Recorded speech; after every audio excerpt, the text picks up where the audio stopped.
Hi, all. I'm Ben V, and welcome to this edition of the Roadhouse Blues News and Reviews. And today we'll be discussing the question, why do the major mainstream record labels ignore the blues? It's been that way for a number of years, and I don't have the answer, but I'd like to explore some of the reasons with you and then get your feedback in the comments below with your thoughts. And if you like today's video, I certainly would appreciate it if you subscribe below. I'm a new content provider on YouTube, and it would certainly be helpful. So let's get into it. First of all, what does a record label do? Well, they produce music, they have studios, a lot of highly competent people to help the artist. They manufacture, they distribute. Key thing is, at least from the viewpoint of the bands, is that they market. They have a lot of marketing muscle. They can get the word out, they can promote, and they can also protect and enforce the brand. Those are all reasons why you want to associate your band or your group with a major record label. And there are essentially three of them out there. There's Sony Music, Universal Music, Warner Music. Between them, I would estimate they probably control 70% of the music market. Sony Music in particular, huge, has 15 labels, including Columbia Records, RCA, Epic, Arista. Those are all major music labels. Universal Music, Capitol Records, EMI, Motown, Decca, Geffen, Island, all major labels. The Warner Music Group, Atlantic, Reprise, Parlophone, and they have a number of impressive artists: Miranda Lambert, Bruce Springsteen, Billy Joel, Celine Dion on Sony. You've got Paul McCartney, Neil Diamond, Sam Smith on Universal, and Hailstorm, In This Moment, Shinedown, groups I'm familiar with on Warner Music. But you only have three contemporary blues artists: Buddy Guy on RCA, Dan Auerbach of the Black Keys, and Gary Clark Jr. on Warner Music. And sadly, Universal Music has no contemporary blues artist. And I just don't get it. I don't understand why.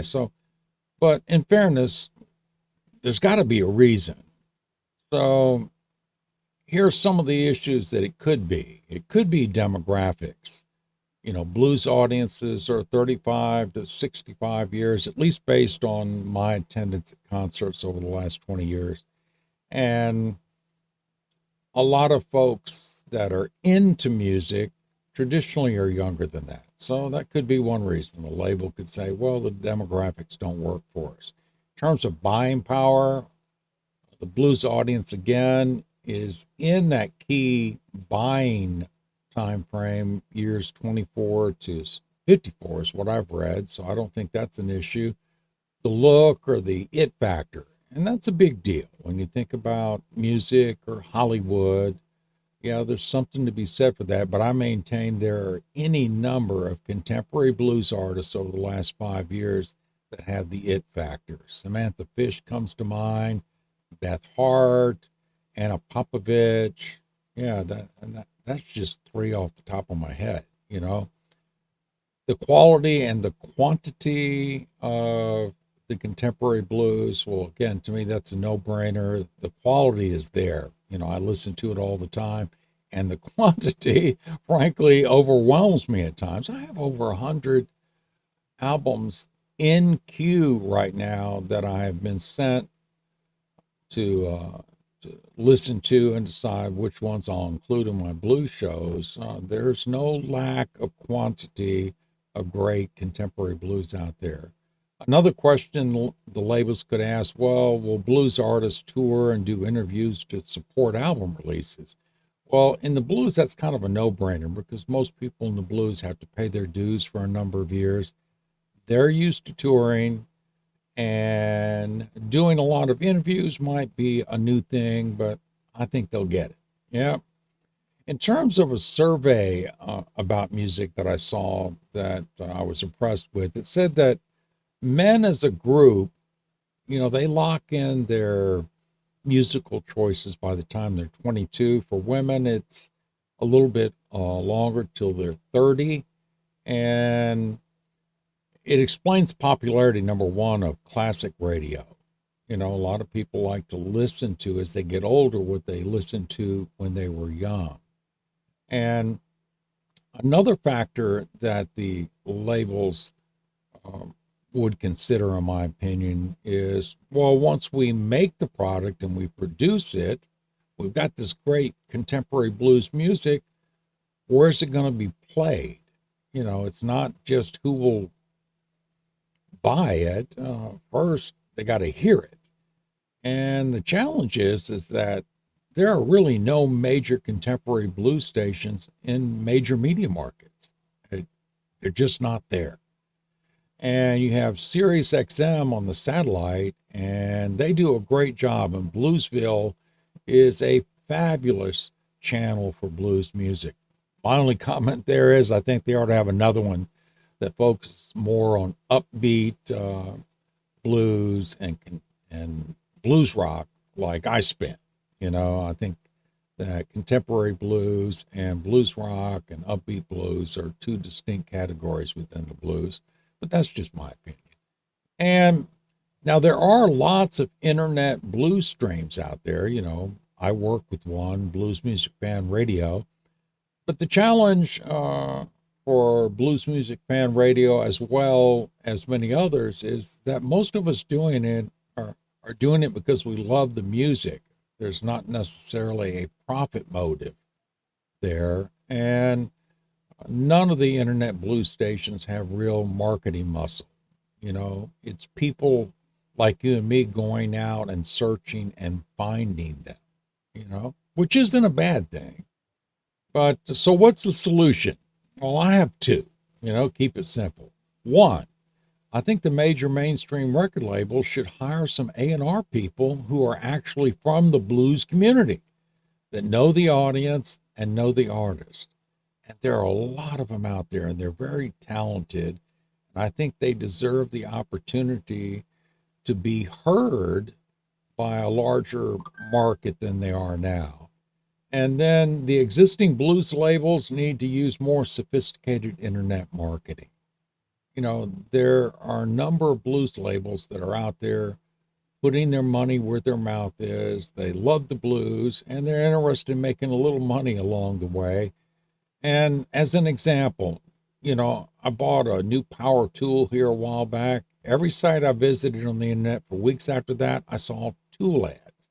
Here recently, I bought some health supplements, and all I'm getting now when I surf the net is I get health supplement ads.